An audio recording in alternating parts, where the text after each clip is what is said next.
আমাদের শুধু শুধু বিরাজ বাজার করতে হবে, বাজার তুই লাইন আমারে আমার আরো 10টা খোলা মানে ছবিটা বাজার করতে আসে, বাজার তুই লাইনে সেন্টার এবার মাসে হাসপাতাল ভাড়াইছে। আমি কোনো দুধ নাই, আমি গাড়ি চলে আমার ওটা গাড়ি চালাই, কোনো কিছু নাই। তারা উদা উদি আমার ওটা কাই না সেটা উদ্যা দিচ্ছেন কি অবস্থা। আমি জিজ্ঞেস করলাম, আমি কিছু বুঝতে পারতেছি না তারা কি গাড়ি চালান। আমি মালগাড়ি চালাই, মালগাড়ি প্রদেশের জয়েন্ট সেক্রেটারি, তারপরেও আমি জানলাম না, কি কারণে আমার মারলো।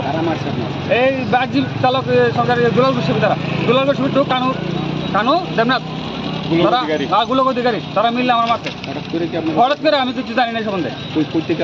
আমার এখানে আমি বাজার আইসি, এখন আমাদের নিয়ে বুঝা হতি, আমি কিছু জানলাম না কি হয়েছে আমার মারলো।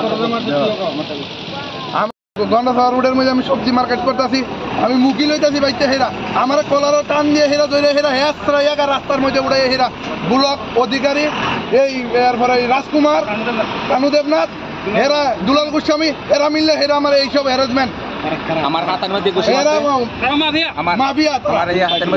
কোনো পার্টির লোক না, তারা গাড়ি চালাও। আমি আর কি আমি বাজার করতেছি, কোনো গোলক অধিকারী আর সুমন সুমন স্ট্যান্ডের লোক, আমি কি আমার গাড়ি চালাইতে পারতাম না স্বাধীন দেশে। আমার মোবাইল নিচে গাড়ির 4 সপ্তাহ 2 গাড়ির ভাড়া শুধু কবির দেব।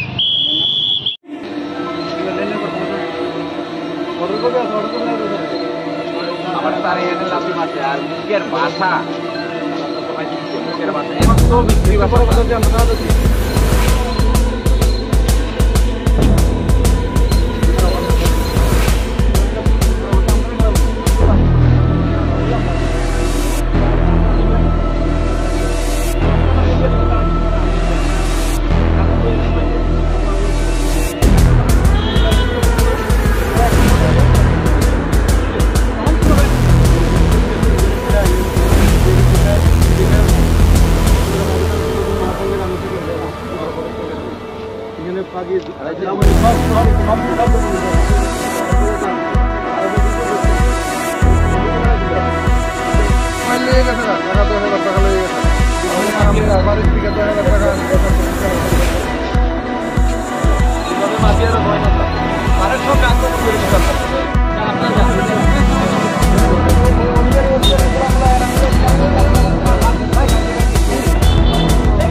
এই যে অভিযোগটা করছে শনিতলাতে যে ঘটনা হয়েছে, এটা সম্পূর্ণটাই ভিত্তিহীন।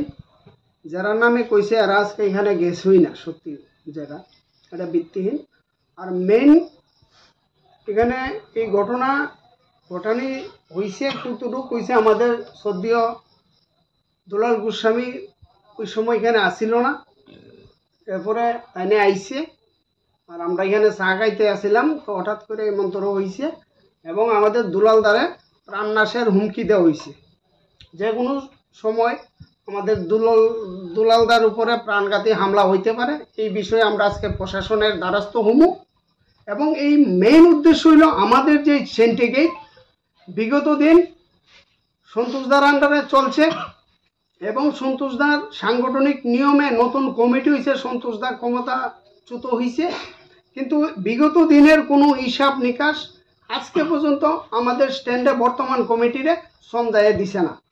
এবং গত লোকসভা নির্বাচন ভারতীয় জনতা পার্টির নেতৃত্বে যে কীর্তি সিং দেববর্মা এখানে মনোনীত হয়েছিল, তাইনের নমিনেশন দাখিলের দিন সিন্ডিকেটের যে গাড়ি ব্যবহার করা হয়েছে সন্তোষদার নেতৃত্বে, সন্তোষদার আন্ডারে, আজকে পর্যন্ত একটা পয়সা গাড়ি ভাড়া হিসাবে আমরা পাইছি না।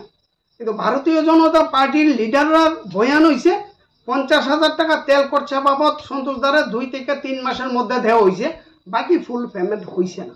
কিন্তু আজকে পর্যন্ত ওই বাকি টাকাটা সন্তোষদা আন্ডারে গাড়ি ভাড়াটা সন্ধ্যায় দিছে না। মেইন ইস্যুটা হয়েছে এটা, আমরা টাকা চাওয়ার পরে বারবার ডেট এই ডেট মানে বিভিন্ন ডেট দিছে, কিন্তু কাজের কাজ কিচ্ছু হয় না।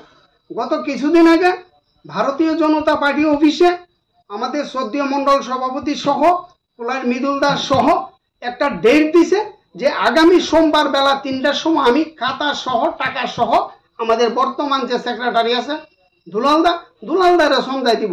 তাইলে সোমবার গিয়ে আজকে হচ্ছে শনিবার, কোনো খবর নাই।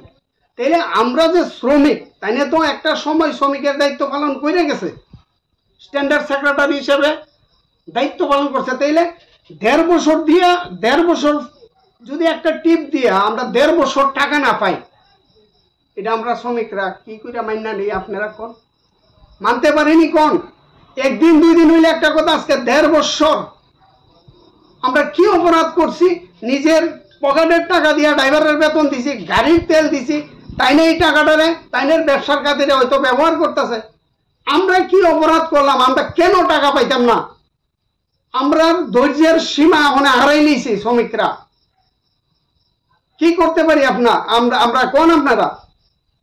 তাইনে কি আমরা আওয়াজ দিব না? তাইনে আমার কাছে টাকা পাইব না? এই গাড়িটি কি তাইনের ব্যক্তিগত সম্পত্তি?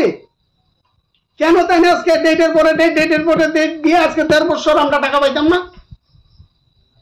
কেন লেগে পাইতাম না? মেইন ইস্যুটা হয়েছে এটা, তাইনে আমাদের টাকা দিতে নারাজ। শ্রমিকের ধৈর্যের বাদ ভাঙছে, তাইনে বারবার টাকা হয়েছে। পার্টি মৃদুলদা করে দিছে, মৃদুলদার সামনে কথা, মৃদুলদা কইছে টাটা সহ হিসাব সহ আমাদের সেক্রেটারি বুঝাই দিছে না। আর আজকে এই ধরনের ঘটনার দায়ী একমাত্র প্রাক্তন সেক্রেটারি, তাই না সম্পূর্ণ এটার দায়ী। আমাদের দুলালদারে প্রাণ নাশের হুমকি দিছে, আর যারা নামে অভিযোগ করছে এটা ভিত্তিহীন। প্রাণ নাশের হুমকি কারা দিছে? দেবে দুলালদারের দিকে যে কোনো সময় প্রাণঘাতী হামলা হইতে পারে আমরার উপরে। এর জন্য আমরা আমাদের কমিটিটা লইয়া বইয়া হলে আমরা কি করুম, চিন্তাধারা আমরা করুম, আইনের রাস্তা তো আমরা নিতেইব। প্রতাপ দেব উনি কে?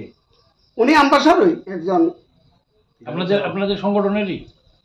শুনেন, সংগঠনের কথাটা যদি কোন, তাহলে আর 2টা কথা কোন লাগে।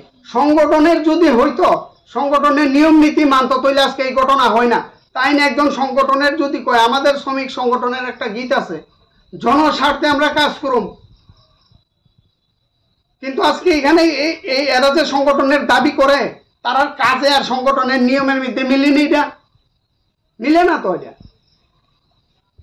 এই হলো আমাদের কথা।